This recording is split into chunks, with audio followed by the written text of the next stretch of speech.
Welcome to Jackal's Wrestling Entertainment Pod. As always, Caleb. Jeremiah. We had a big week, a lot of great action. I've got some really good matches all the way across Raw, SmackDown, and NXT. What'd you think? Yeah, I thought so too. A lot of shocking moments. Really a big fill this week, especially for Fatal 4-Ways for all the King of Wing qualifiers. We'll talk about it later, but we already know we get a huge King of the Wing match on Friday Night SmackDown next week. But let's jump right in with Monday Night Raw. We had John Cena come out, and he would then be challenged by CM Punk for Night of Champions. I know. I mean, that was awesome. I mean, great promo by John Cena. I don't think anyone was expecting CM Punk to interrupt it.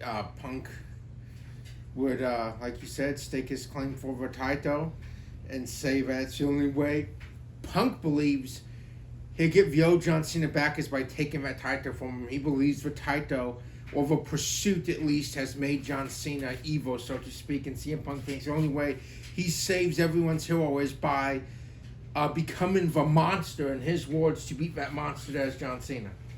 Great promo. Up next, we had AJ Styles beating Chad Gable. Pretty good match and a big win for AJ Styles. Chad Gable, he's been doing a lot as of late. Wrestled multiple times in one night last week. So, I mean... He just wrestled once, but no, a nice AJ Styles trying to get some momentum, get back on the winning trail. He's lost a few straight weeks, but yeah, like you said, nice win for him, good match. People just, I think, a lot of times just underestimate how good Chad Gable can be, but we saw that against AJ Styles. Up next, we had a part of the women's side of the Queen of the Wing, and we had Roxanne Perez staking her claim qualifying, where she beat Kairi Sane, Rhea Ripley, and fellow Judgment Day member, although it may not seem like that, Liv Morgan. Yeah, she said as long as one of them won, Roxanne said Liv was not happy if I was out, though. Liv most definitely wanted the match for herself. A very good match. Like you said, star-studded. Roxanne was able to still win over Kairi to come away with a win and a huge, possibly her biggest main roster win to date. And we saw backstage later on, Liv did not seem too happy with the fact that Roxanne Perez was the one to win this big women's fatal four-way. No, she was not. She was very livid, so to speak. I see what you did there. But there's a lot of problems within the Judgment Day. Finn is very happy, though, with Roxanne so far. Speaking of a lot of problems, she may have won the Women's Intercontinental Championship, but someone with a lot of problems right now is Becky Lynch. She was having again, back and forth, and as we talked about, very personal promo with Lyra Valkyria.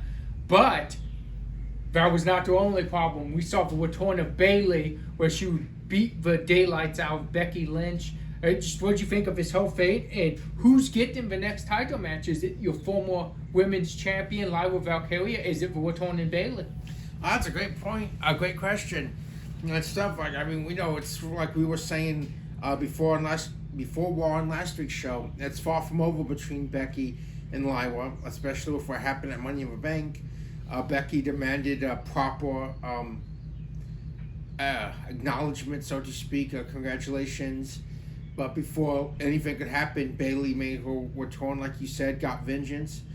It's right there. I mean, could we see a triple threat match possibly with all three of them? But you know, it was definitely not over between Bayley and Becky, because Bayley still has not got that payback yet. Yeah. It's going to be very interesting to see what goes down, and possibly, like you said, if there is a triple threat, will there be like friction between former tag partners Bayley and Valkyria when they're both going for that same goal, not only the title, but getting payback on Becky Lynch? Oh yeah, only one of you can win the championship. So, yeah. So it's definitely going to be there's going to be some tension there. I mean, they might double team what you start off, but still only one walks away champion, and they can't be co-continental champions. Then we would see, before, when the announcers are talking, we would see like someone in a black hoodie jump from over the barricade. We would see that was our truth. We would take the hoodie off and he would say he's not R-Truth, he's Ron Killens. He would even cut his dreadlocks off. Yeah, just a drastic character change.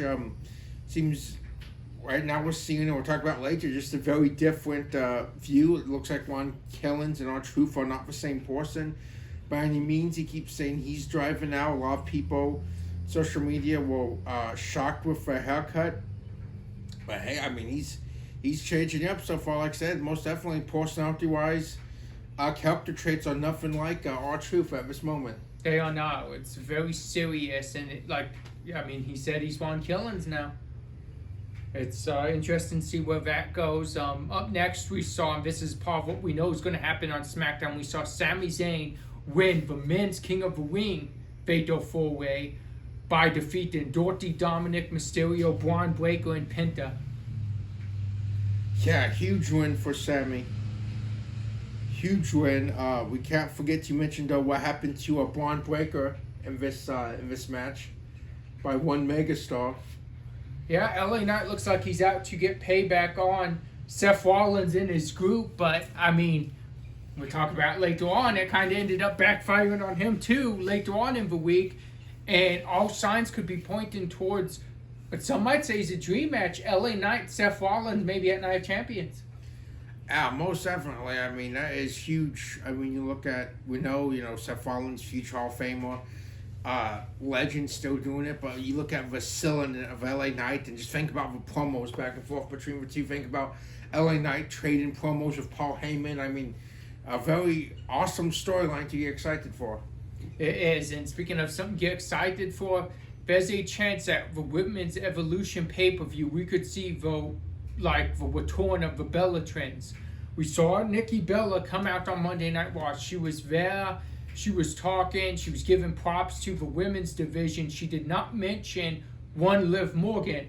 And Liv Morgan took exception to that, came out, ended up laying out Nikki Bella. Will we see Brie return in a possible take title match at Women's Evolution? I think so. I mean, I think most definitely, I think everything you just said leads us to that point, and I think we're all hopeful for that. I mean, come on, it's been way too long to have women's take titles in WWE and never have Bella Twins have held those take titles. So I hope we see it, and I don't want to be biased here, but I really hope if we do get some trend magic, then we see new take champions, because like I said, I think it's been too long for them not to have those take titles. Yeah, I'm with you on that. Talked about, you mentioned at the start of our episode, you said some shocking things. This is one of them. In the main event, we saw the Ring General Gunther beat Jey Uso clean.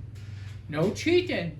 He just beat Jey Uso clean in the middle of the ring by submission for the World Championship. He is the World Champion once again, the Ring General. After 51 days of Jey Uso, it's back in the Ring General's hand.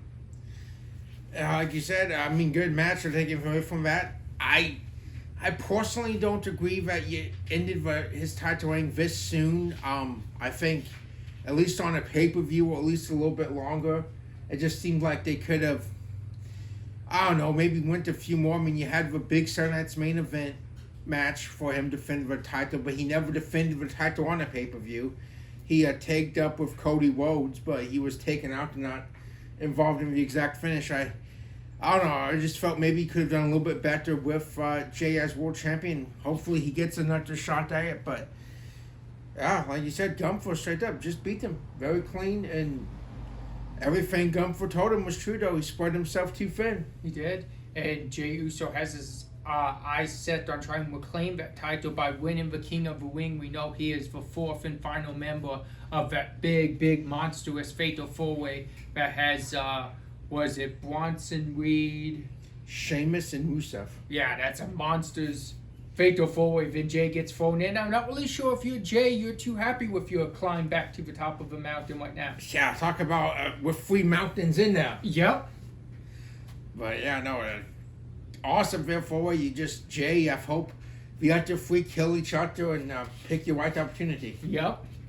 Up next, we had NXT. We start off with a pretty good match that I'm not sure people were expecting to be this good. I don't know if many people follow Evolve, but we saw Sean Legacy finally get his North American Championship. He gave Ethan Page all he could handle, but Ethan Page walked away with a victory and still the North American champion. Yeah, no, you're right. Very fun match. A better match than I thought it would be as well. Shout out to Sean Legacy, really having that nice moment where we're capitalizing, showing potential there. Ethan Page, just awesome performer. So far, this title reign's been really good. He's shown that he can elevate Dr. Talent, and really, he did a good job himself, and he helped make Sean Legacy. I think, before you start taking notice of him as well.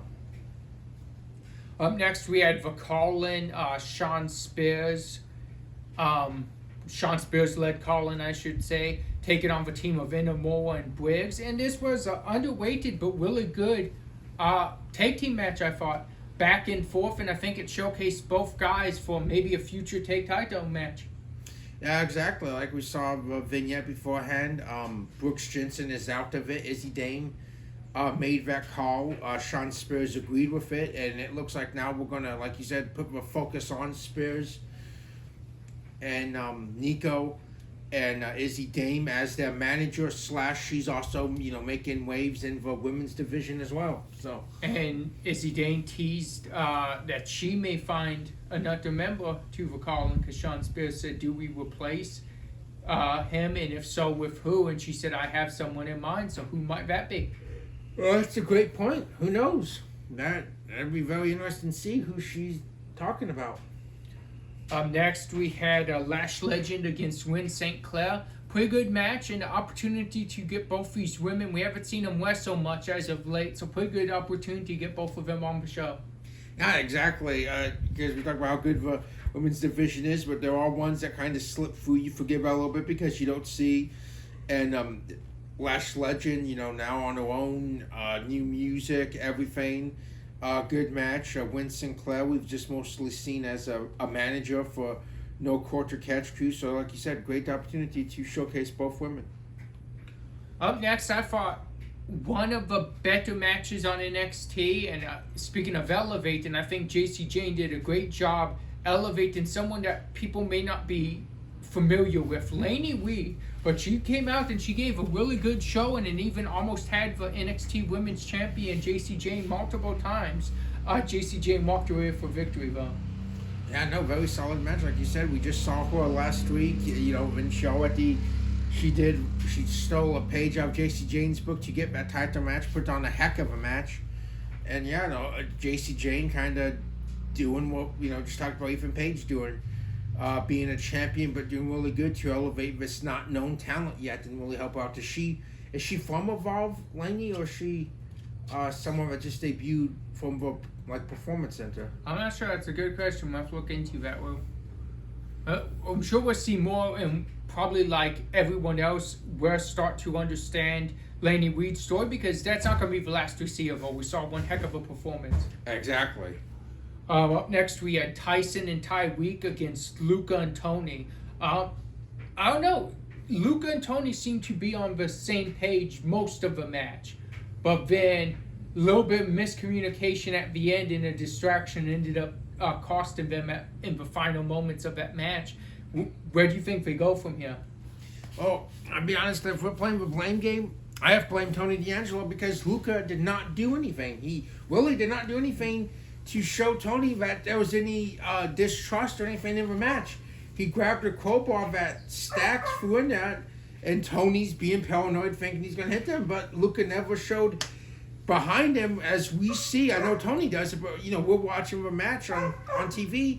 Luca's not doing anything, any motion whatsoever, but he's going to hit Tony with that crowbar. So I kind of blame Tony for that loss myself. Yeah, I get what you're saying, most definitely. Up next, I thought this match was amazing match. Great, really debut on the scene for Jasper Troy. He got his one-on-one NXT Championship match against Oba Femi. He gave Oba everything he could handle, but the Ruler still walked away the NXT Champion. Yeah, no, I mean, and you think that's kind of like what we've talked about in these matches, but it's a theme throughout the night. You had these champions that we know, and it all helped establish this younger talent, helped establish this future of NXT by showcasing all these in three very good title matches and show that all these people can go. And yeah, it's just great. Future looks bright for them. They got these moments, these big moments in these matches. They came up short, but it's not always about winning. It's about showing that you can hang. And each one of those three people showed they can hang with champions of the NXT brand. That's true. All top performers. So I thought maybe that was like a theme for the night, but very well done. And before we move on next, I want to ask you, what do you think of Blake Monroe, the name change, vignettes? I think it's very interesting. I think she has a big chance to go somewhere, but I mean, I'm interested not only if she debuts and she jumps for line for JC Jane, what taste is that going to put in the mouth of the other women that's been there week in and week out, try and work their way up to that title match? Blake Monroe may make a lot of enemies before she even wrestles a match in that women's NXT locker room, and we talk about how good that roster is. That may end up being a big, big mistake. That's true, because they're going to start having matches for the Evolution, the Evolution match. So yeah, it'll be very interesting to see where that goes, see if she's in it. That's true. Up next, we kicked off SmackDown hot. We had Cody Rhodes, Randy Orton, LA Knight, all calling out saying they want John Cena, but we've also mentioned before, and we'll see this theme later on in the night, LA Knight has more enemies than just John Cena right now. LA Knight's making enemies with Seth Rollins, Paul Heyman, Braun Breaker, and Bronson Reed as well. Yeah, no, most definitely. Like you said, LA Knight, he wanted some revenge, some vengeance for the retaliation on last week's SmackDown. And, even them jumping him doing Money in Bank with everyone else. And it was good at the time, but that did not end well for LA Knight at all. Did not. And like you said, John Cena, Randy Orton, Cody Rhodes, LA Knight, what way kick off a show, give you a big time feel for the show. And then when John Cena's leaving, he's going up the entry ramp. We saw the new Juan Killens now jump John Cena once. But this would be a theme throughout the night, so we're just going to leave yet. That was the first time he jumped John Cena. Yeah, I don't think John Cena's the childhood hero of Ron Killens. I don't think so. I think this is different. This is that aggressive, and if anyone watched, they know, but me and you know this.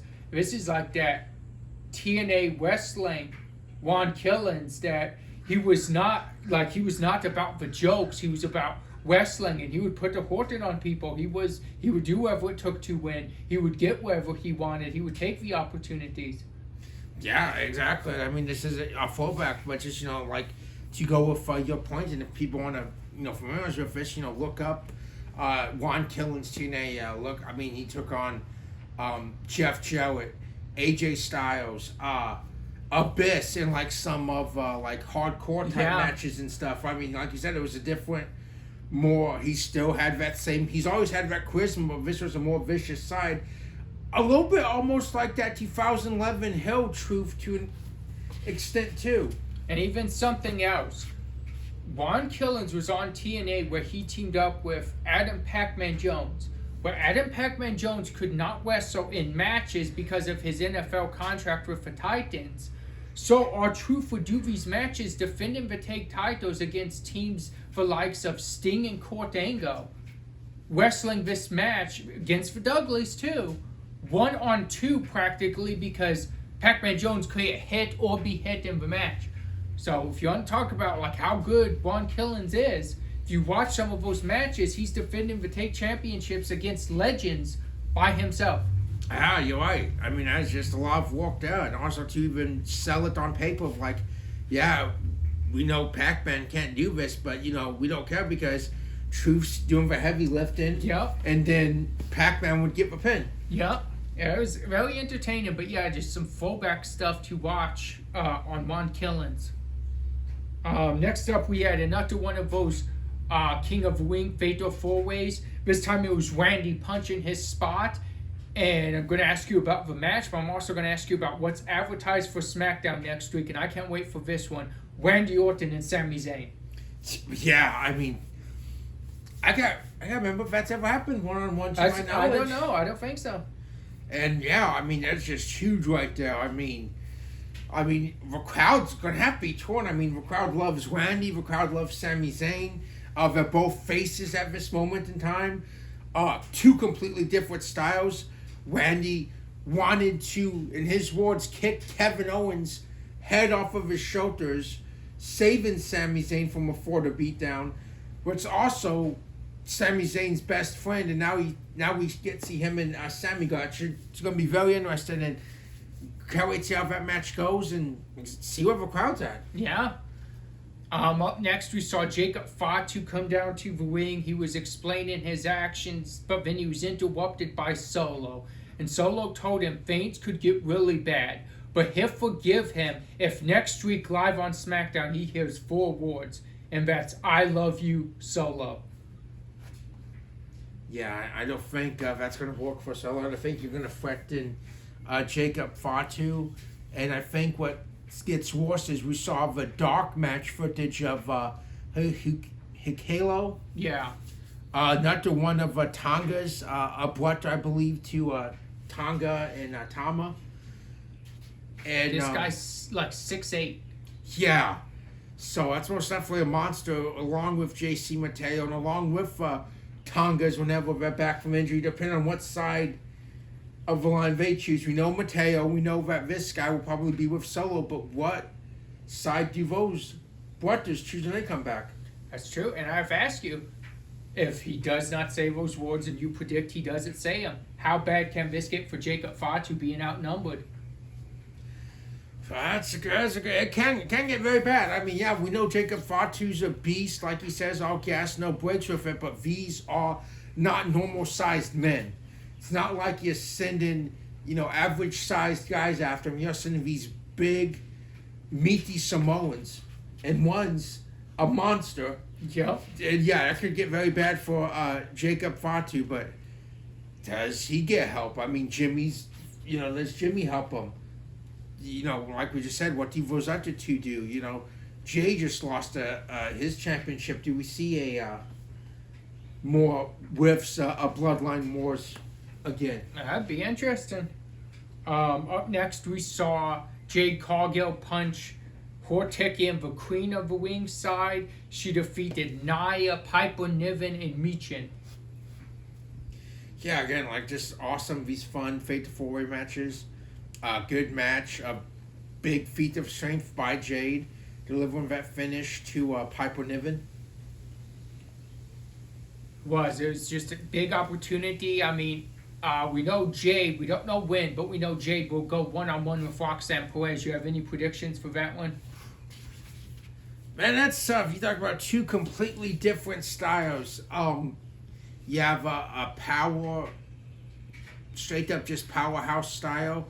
Then you have a ground and pound submission, technical style. And so, no, I can't wait, but I think I have to go with Jade. I think at the end of the day, I think she'll overpower Roxanne. I think so too, but it'll be a very interesting match. Like you said, clash of styles. Yeah.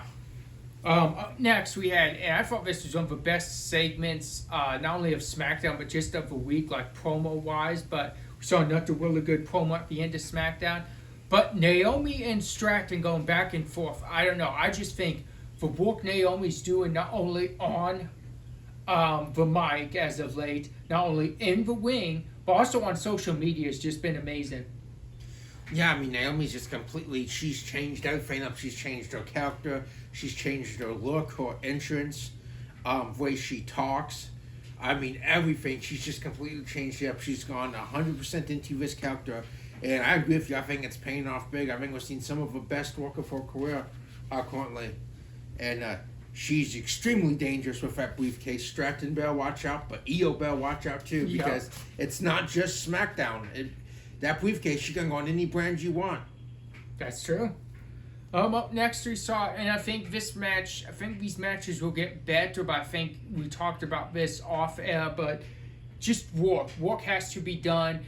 Lack of live events, a couple blotches here and there throughout this match, but I think these matches will get better as we go. I'm talking about Dexter Lumis and Joe Gacy of the Wyatt Six against the Machine Guns.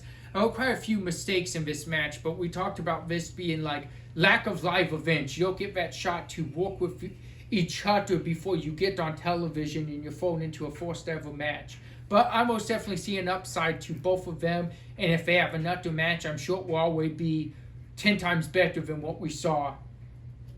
Exactly. A lot of miscommunications, a lot of botches for Wyatt's got the win, but like you said, you need that reps, and like said, the lack of live events does not help with that. But I think they'll be aware of it themselves. They'll watch it back, and like you said, if we see another match between these four men, I believe they will fix that. But it happens. But the match still went off, and Wyatt still picked up a big victory. He did. Huge victory for a tag team that hasn't really taken up much yet. Loomis and Gacy beat in an experienced legendary tag team like the Machine Guns. Big win. Yeah.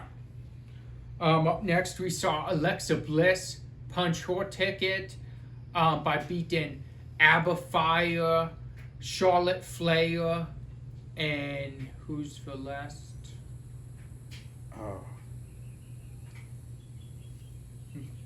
Oh, sorry guys, but I'm just trying to remember here. It's Candice LeRae. Yeah, Candice LeRae, yeah.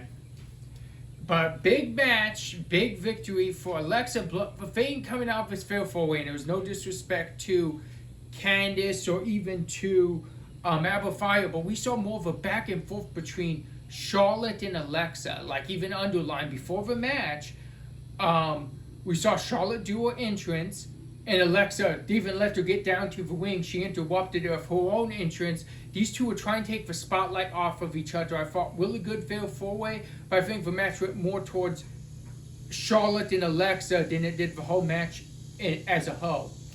Yeah, exactly. I mean, I think we're most definitely gearing towards a future match between these two, a future rivalry program. And that's why Alexa better watch out in her Queen of Ring match, because you ticked off the Queen and her awards. She said it doesn't matter about the tournament.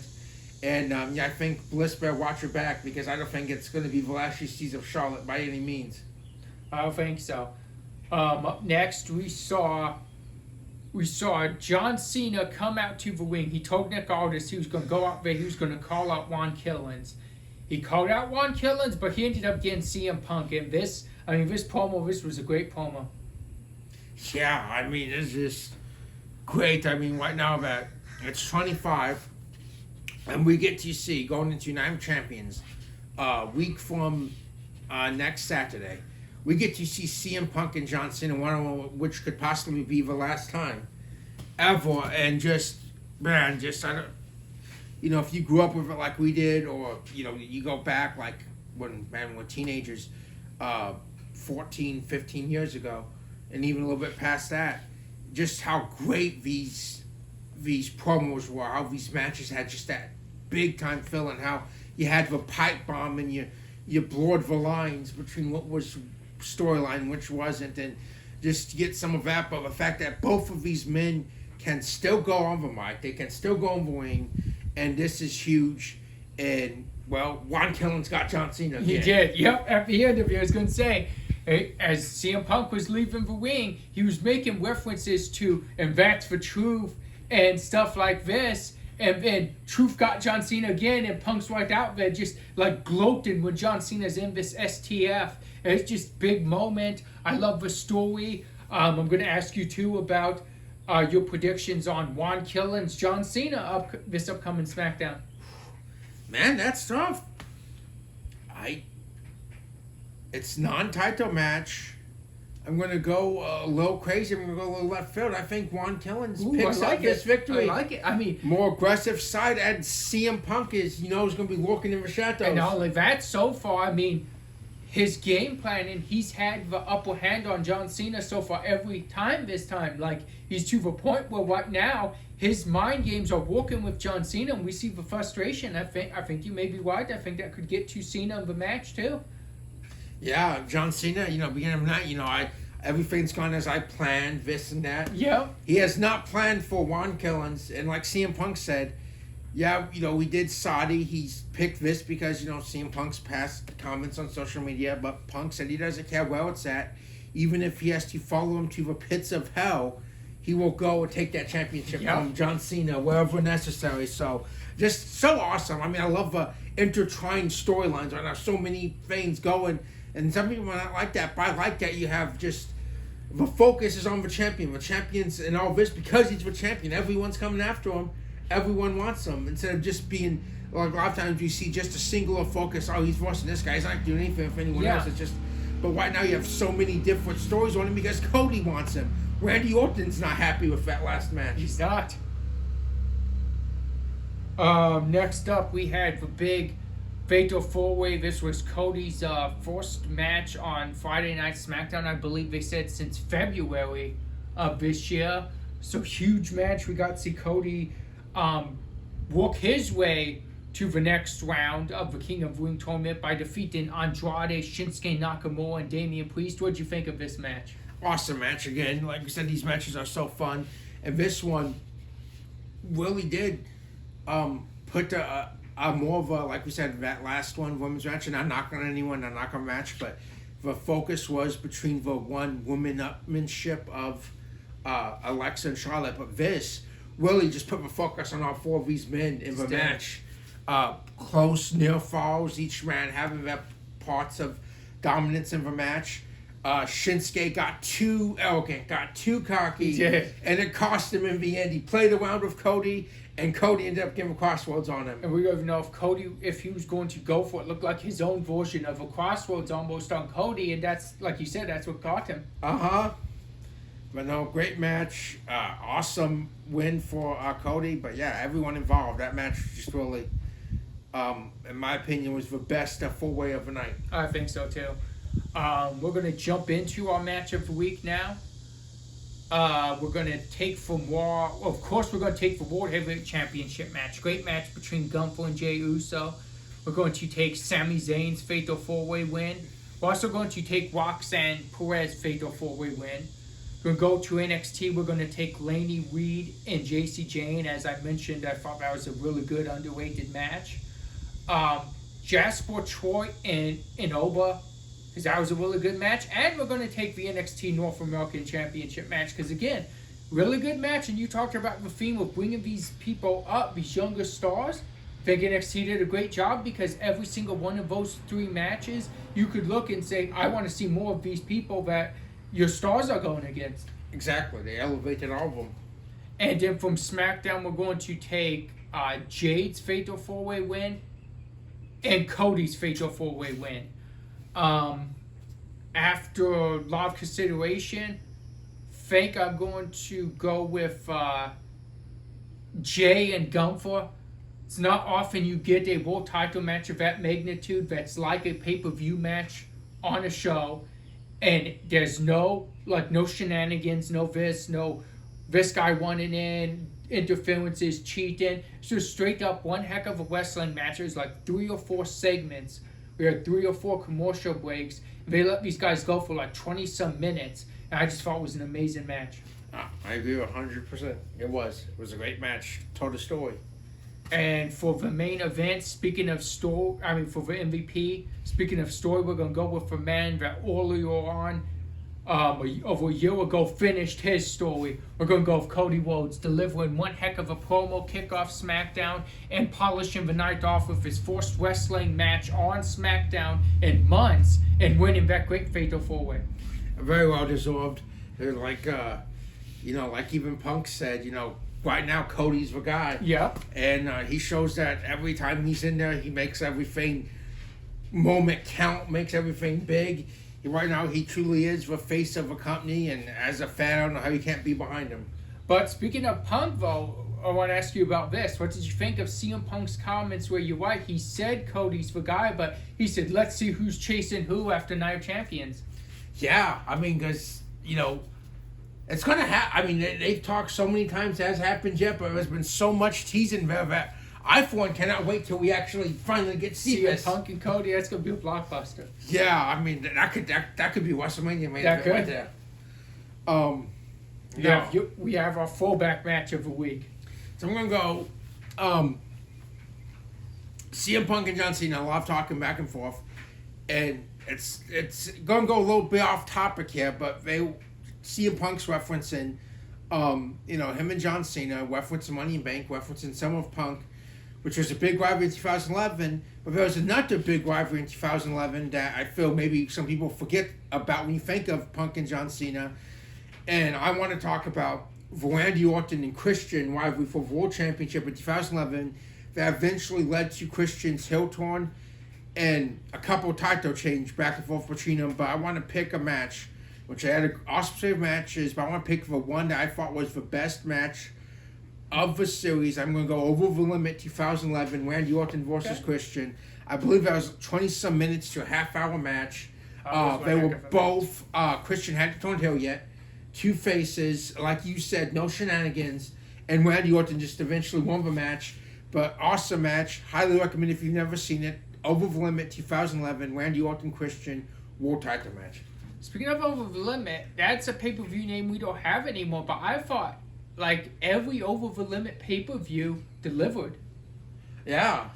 I thought they had some really good Over the Limits. Over the Limit, what was it, 2010 was where we saw John Cena and Batista, right? Yeah, Batista's last match for 4 years almost. So yeah, Over the Limits are pretty good. We want to thank you guys for joining us. I think we gave a great breakdown of everything we had throughout the week. We're excited for up and coming weeks, and we'll see you guys next week.